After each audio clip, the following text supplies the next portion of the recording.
Selamat kita jumpa dalam kasih dan anugerah dari Tuhan Yesus Kristus, Kepala Gereja. Pagi hari ini saya rindu memberkati kita dengan kebenaran firman Allah dengan judul Iman yang Kreatif, yang terambil di dalam kitab Habakuk pasal 2 ayatnya yang keempat. Kitab Nabi Habakuk pasal yang kedua ayatnya yang keempat.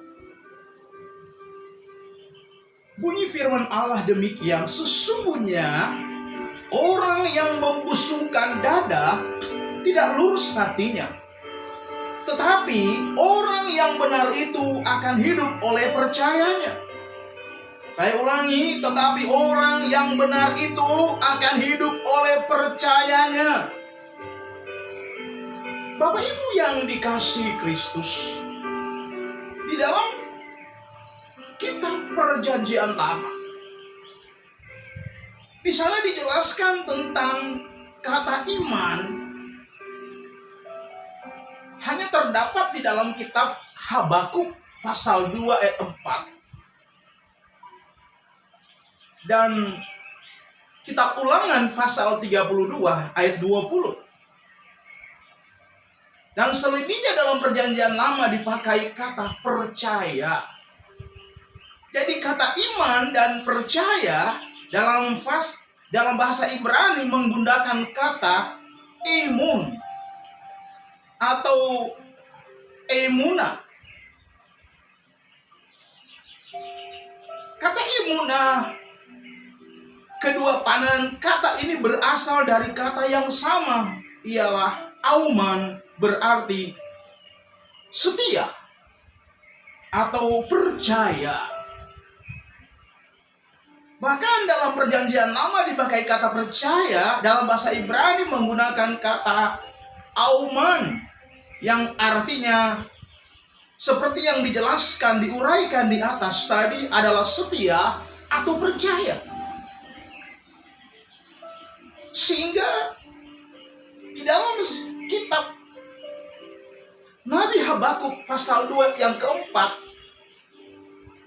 yang saya angkat di sini adalah Habakuk pasal 2:4 bagian B. Tetapi orang yang benar itu akan hidup oleh percayanya. Saudaraku yang dikasihi Tuhan, di dalam kebenaran firman Allah dikatakan bahwa ada berbagai contoh di dalam Alkitab di mana banyak orang yang mempraktikkan iman yang percaya kepada Tuhan.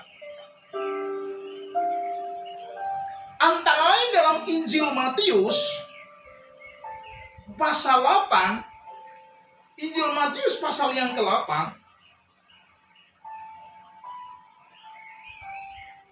ayatnya yang ke-9, dalam Injil Matius pasalnya yang ke-8 dan ayat 9 dan ayat 13. Di sana dijelaskan seorang perwira Romawi yang dengan penuh perhatian atau empati kepada pekerja rumahan yang aktivitasnya setiap hari membantu di dalam rumahnya. Tentu kita berkata bahwa pembantu dalam rumahnya ini dalam kehidupan sehari-hari adalah seorang Yahudi. Tapi yang disoroti dalam Alkitab bahwa seorang perwira Romawi ini dikatakan oleh kitab suci, dia adalah seorang yang punya kemampuan ekonomi, yang sanggup mendatangkan medis atau dokter atau tabib. Tapi dengan heran dan ajaib dia memahami dan mengerti kehendak Allah dalam hidup. Untuk dia keluar dari problem atau masalah, dia menggunakan hal yang luar biasa, iman yang aktif, iman yang kreatif. Dia menyerahkan sepenuhnya problem yang menimpa keluarganya kepada Sang Kali. Itulah Tuhan Yesus Kristus. Dan saat itu juga Alkitab berkata bahwa pembantu rumah tangganya dilawat dan disembuhkan oleh Tuhan. Saudara yang dikasihi Tuhan, itu yang pertama, contoh teladan yang baik, iman yang kreatif yang dimiliki oleh seorang perwira Romawi tadi. Yang kedua, dalam Matius pasal 9 ayat 28 sampai 31, di sana membicarakan tentang kedua orang buta. Tapi mereka memiliki kerinduan yang sangat kekeh, yang sangat kokoh. Kualitas imannya yang utuh kepada Allah. Mereka dilawat oleh sebab tabib yang ajaib itu menawarkan keselamatan kepada mereka. Saudaraku, di dalam Injil Matius 9 ayat yang ke-28, Tuhan Yesus bertanya kepada mereka, "Percayakah kamu bahwa aku dapat melakukannya?" Dan mereka menjawab dengan tegas, "Ya Tuhan, kami percaya." Saudara yang dikasihi Tuhan,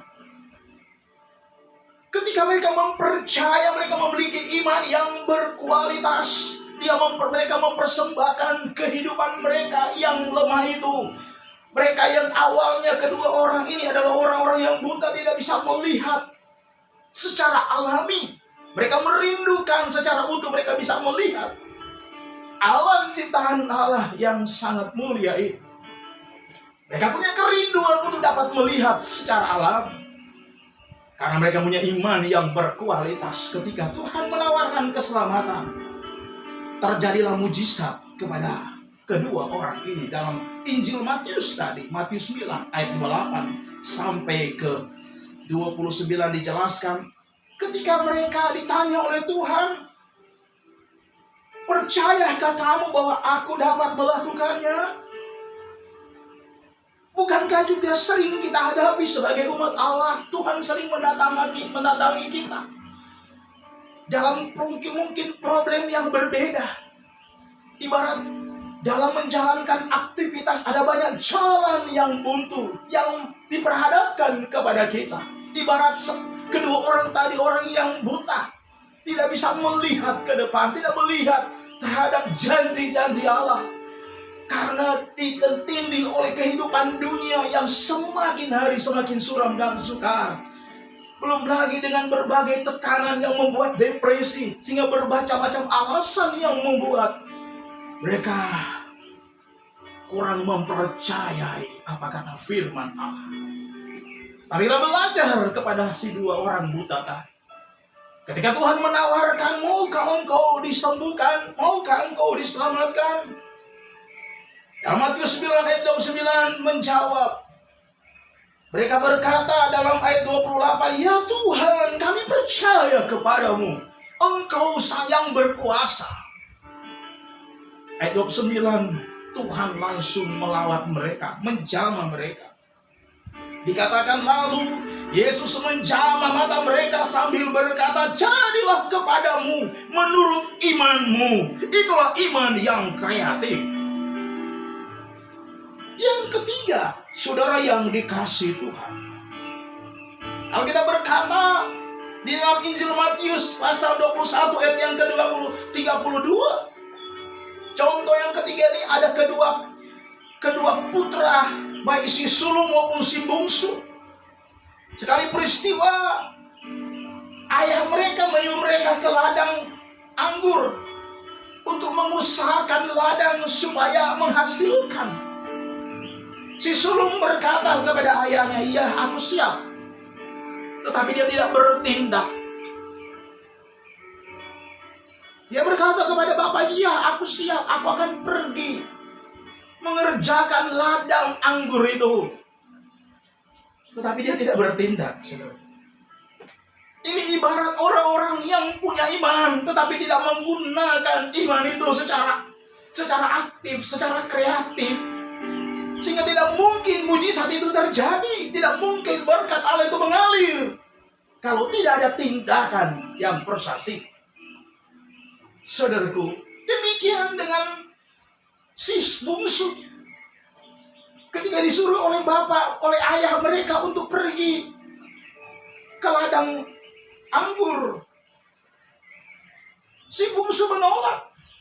Tapi setelah dia berpikir lagi, dia mempertimbangkan penolakannya terhadap perintah ayahnya, akhirnya dia pergi juga ke ladang untuk melaksanakan tanggung jawab yang dipercayakan oleh bapaknya untuk mengelola kebun anggur.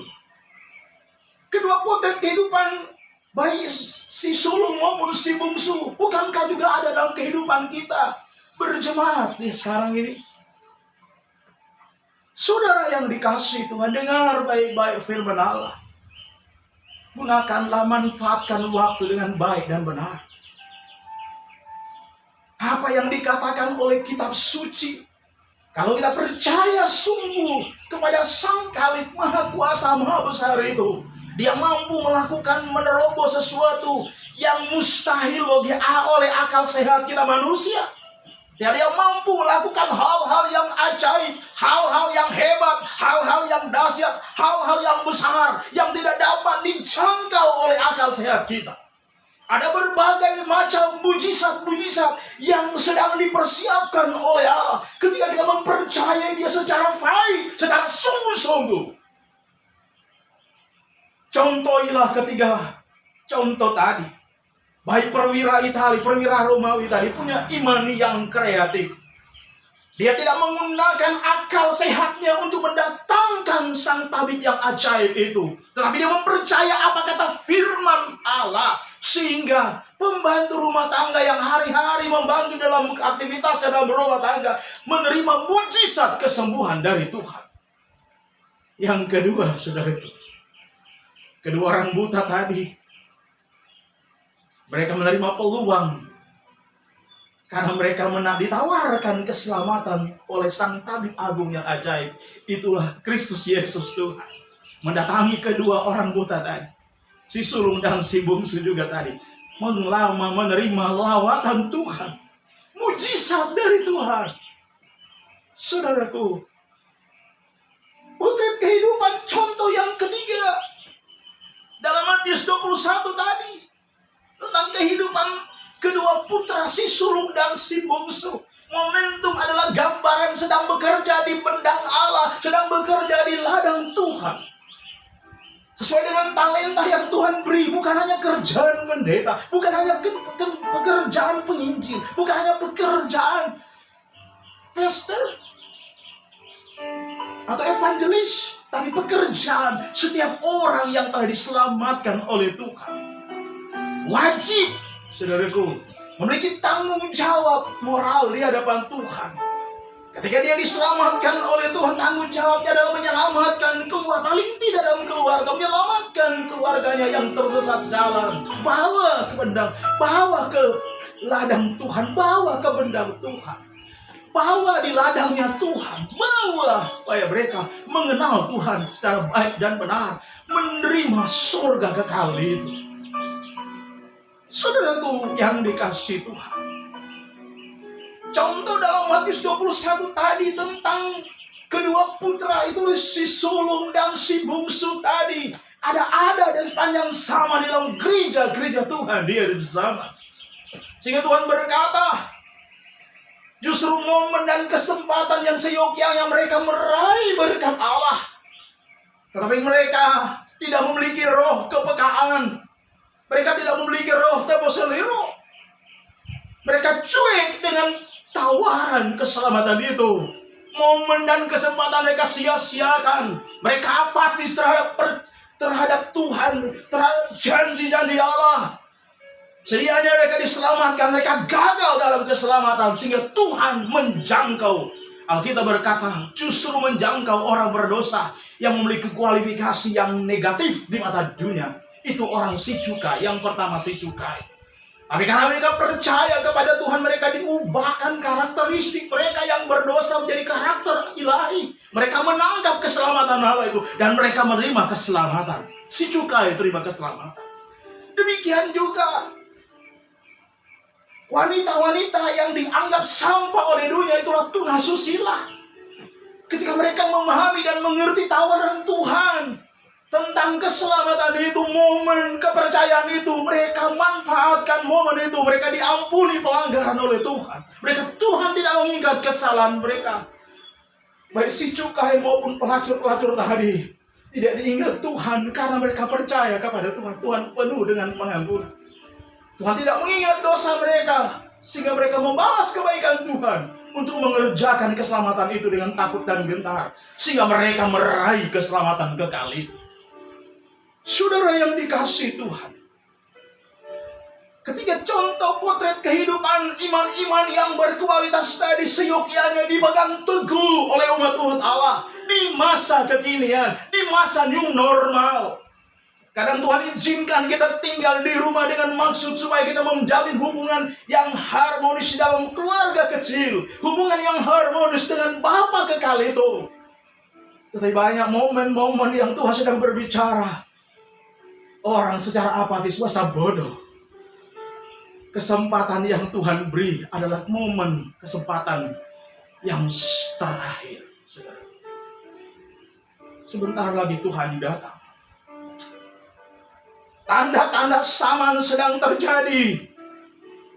Apa yang kita banggakan ketika apa yang sedang terjadi di dalam dunia ini? Permasalahan secara kompleks, secara global telah terjadi. Saudaraku, tidak ada manusia yang sanggup menghentikan yang namanya maut itu. Hanya satu yang sanggup menghentikan COVID-19 yang nama maut itu. Itulah Yesus Kristus Tuhan, Kepala Gereja kita. Karena itu, jangan pernah takut dengan masalah yang sedang kita hadapi. Tapi percayakan setiap problem masalah itu, letakkanlah di kaki Tuhan. Tuhan turun tangan untuk menolong kita.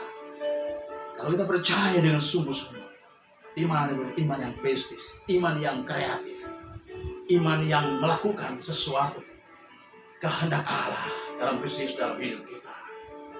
Demikianlah firman Allah yang saya bagikan bagi kita umat-umat Allah. Mari kita tunduk kepala, kita berdoa. Bapa surgawi, dalam nama Tuhan Yesus Kristus Juru Selamat kami, pagi hari ini hamba telah menyampaikan pesan Tuhan kepada umat-umat Allah yang memperhatikan iman yang kreatif. Momentum peluang di era new normal, menggunakan kesempatan ini selagi Tuhan masih berkehendak ditemui.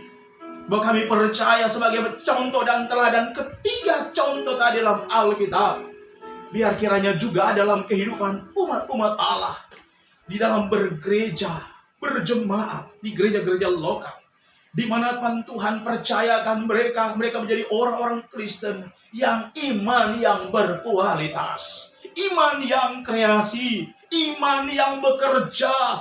Seiring dengan zaman mereka menangkap waktu Tuhan, menggunakan waktu dan kesempatan melalui persekutuan bersama-sama antara anak-anak Tuhan. Sehingga dengan demikian kami percaya kekuatan iman kami tetap kuat dan teguh, tidak akan mudah goyah, tidak dirudus oleh kesamaan, tetapi kami percaya oleh kekuatan Roh Kudus Allah selalu mendampingi kehidupan kami, sehingga umat-umat Allah tetap memiliki iman yang kreatif seperti tiga contoh di dalam Alkitab tadi. Inilah firman Allah yang kami sampaikan, kami beritakan kepada umat-umat Allah, biar semuanya terberkati oleh Tuhan melalui kuasa kebenaran Injil Tuhan pada saat pagi hari. Di dalam nama Tuhan kami Yesus Kristus, kami berdoa dan mengucap syukur. Haleluya, haleluya. Amin. Shalom. Tuhan memberkati semuanya.